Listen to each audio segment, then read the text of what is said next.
parents, hey mums and dads.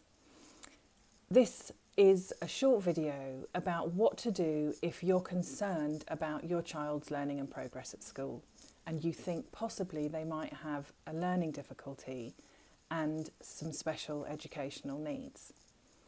Now, you're not expected to be an expert in this field. You're not expected to diagnose your child with a learning difficulty. But what is really helpful for you to do is to find a way to reach out to your child's school to start a conversation about it. Now, that sounds, I think, a lot easier than it actually is. If you're anything like me, talking about concerns in regards to your own child's actually quite a difficult thing to do, and it can make you feel vulnerable, emotional, maybe sometimes even a little defensive. And so knowing who to talk to and finding the right time to talk to them, I think, is not necessarily easy. So 2 pointers. The first one is that you can always reach out to your child's form tutor, whether they're in primary or secondary school. They're going to have someone who's responsible for them across the whole curriculum. So you could use the form tutor as your first port of call. Secondly, all schools have someone in post called a SENCO. Now, the SENCO's job is to coordinate provision for children with special educational needs and disabilities. And it may be that your child doesn't have special educational needs, but you do have a concern and you need to work with someone to work out whether possibly they have a specific area of school that they're finding tricky.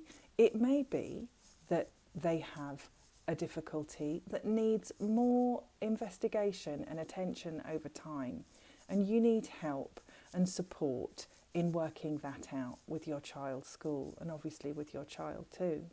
So it may be that you go on your school's website and look for one of two things. One might be the Special Educational Needs and Disability, the SEND policy. Independent private schools quite often still use a SEND policy to describe how they identify children with additional needs.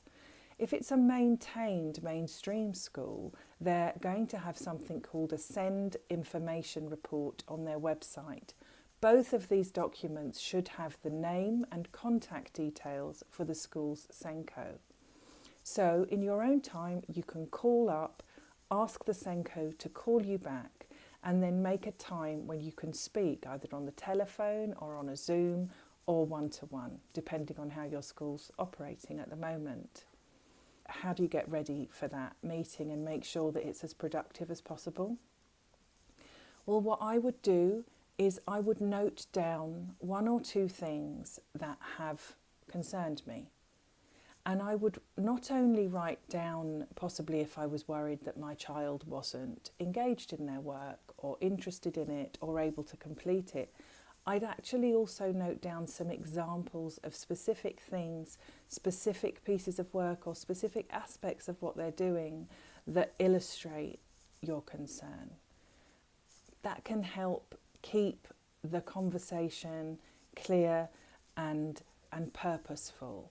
And it can also help to bridge that gap between school and home because, you know, as a teacher with, you know, almost 30 years experience working with young people, children are obviously very different at home than they are at school. I realise the pandemic has created this kind of melded together environment of school at home. But generally, we see children behaving slightly differently when they're working in groups, when they're in a classroom, when they're in the structured environment of school than we do when they're working in the home or when their siblings are around or when they're working even alongside their parents. In order to have a conversation where we can find common ground, it's really important, I think, to illustrate what we mean when we say that we're concerned. And the other important thing is to ask for support and guidance from the school in how to address those concerns and what the next step might be. People who go into teaching and certainly people who go into special educational needs generally do so out of a sense of vocation because they want the best for children, just like parents want the best for children. And so it is perhaps surprising sometimes that conversations can be quite difficult or that we might be worried about them. But rest assured, we all do actually want the same thing.